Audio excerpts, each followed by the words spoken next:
पतली कमरिया बोले हाय हाय, और तेरी चिन्ना जड़िया बोले हाय हाय। अरे সামনে একটা মেয়ে না? হ্যাঁ মেয়েই তো। দেখি একটা চান্স হয় নাকি। সুন্দরী, এত রাতে কি করছো এখানে? ভালো জায়গা আছে, যাবে নাকি? হ্যাঁ চলো। ঠিক আছে, এসো তাহলে আমার পেছন পেছন। চলো।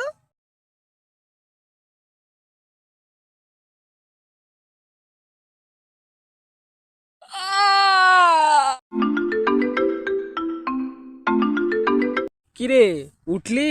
হ্যাঁ, উঠেছি। বল। বলছি খবরটা শুনেছিস? কোন খবর রে? আর কি হয়েছে? তোর মামার বাড়ির কাছে একটা মাঠ আছে না, ওখানে একটা মার্ডার হয়েছে। ও, আর কিছু বলবি না, শুধু ও। আরে ওটা হলো ঠ্যাঙ্গাপাড়ার মাঠ, আর ওখানে কিছুদিন পর পর মানুষ মরতেই থাকে। আর তুই এটার খবর পেলি কোথা থেকে? আরে আমাদের পাশের বাড়ির এক আত্মীয় কাল রাতে ওই মাঠের পাশ দিয়ে বাড়ি ফিরছিল, কিন্তু সে আর বাড়ি আসেনি। আর এখন শুনছি যে ওখানে ওর বডি একটি গাছের সাথে ঝুলন্ত অবস্থায় পাওয়া গেছে। ও, তা বেরোবি নাকি? কোথায়? আই কাকার চায়ের দোকানে। আচ্ছা ঠিক আছে, আসছি। কিরে, অফিস তো বন্ধ, 5 দিনের ছুটিও পেয়েছি, তো কোথাও থেকে ঘুরে আসলে হয় না? হ্যাঁ, তুই কিন্তু কথাটা মন্দ বলিসনি। তাহলে কোথায় যাবি বল? তোর মামার বাড়িতেই চল না, ঘুরে আসি। যাবি বলছিস, কিন্তু তোর ভয় করবে না তো? কেন রে? কারণ ঠ্যাঙ্গাপাড়ার মাঠ পার করেই আমার মামার বাড়ি যেতে হবে। তবে দিনের বেলাতে কোনো সমস্যা হয় না, যত কিছু হয় সব রাতেই হয়। ঠিক আছে, চল তাহলে আজকেই বেরিয়ে পড়ি, দিন থাকতে থাকতে। ঠিক আছে, চল। বলছি বাইক নিয়ে যাবি তো? হ্যাঁ, বাইক নিয়েই যাব। ঠিক আছে, তুই রেডি হয়ে আয়। না, ভাবলাম তাড়াতাড়ি বেরিয়ে পড়বো, কিন্তু তুই রেডি হতে বড্ড দেরি করে ফেললি। আরে অসুবিধে নেই, ঠিক সময় মতো পৌঁছে যাব। তা মামাকে ফোন করে জানিয়েছিস তো যে আমরা আসছি? হ্যাঁ, শুনে তো মামা খুব খুশি হয়েছে। কতদিন যায়নি মামার বাড়ি। ওহ, গ্রামটা দেখে মনটা ভরে যাচ্ছে। এই পথ যদি না শেষ হয় তবে কেমন হতো তুমি বলো তো। পেট্রোলের দামটা যদি কেউ দিয়ে যেত তবে ভালোই হতো, তুই বল তো। ওট, পাগল টাগল হয়ে গেলি নাকি তুই? কে দিবে তোকে পেট্রোলের দাম? হ্যাঁ, তুই আমার বন্ধু হয়ে দিস না, আর কে দিবে বল। ছাড় তো। এই সেই ঠ্যাঙ্গাপাড়ার মাঠ, আর এই মাঠ পেরিয়েই আমার মামার বাড়ি।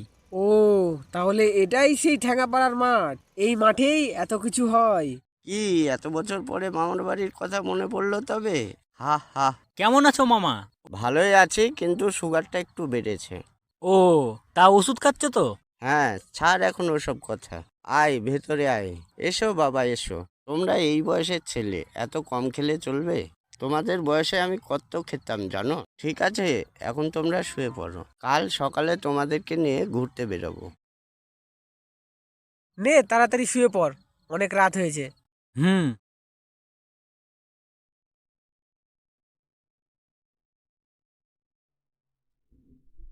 না, কিছুতেই ঘুম আসছে না। যাই একটু বাইরে থেকে পাইচারি করে আসি। কি ব্যাপার, এত রাতে মেয়েটি ওখানে একা একা কি করছে? কোনো কি বিপদে পড়েছে? না, যাই গিয়ে দেখি। কি হলো, আপনি এখানে একা একা কি করছেন এত রাতে? এখানে বলা যাবে না, আপনি আসুন আমার সাথে, আমি বলছি। ঠিক আছে, চলুন। আরে অনেকটাই তো চলে এলাম, এবার তো বলুন। বলছি আর একটু আসুন।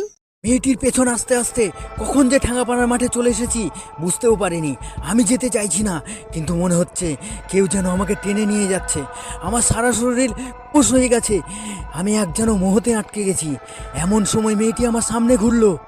কি ভেবেছিস আমার হাত থেকে বেঁচে যাবি? বাঁচবি না।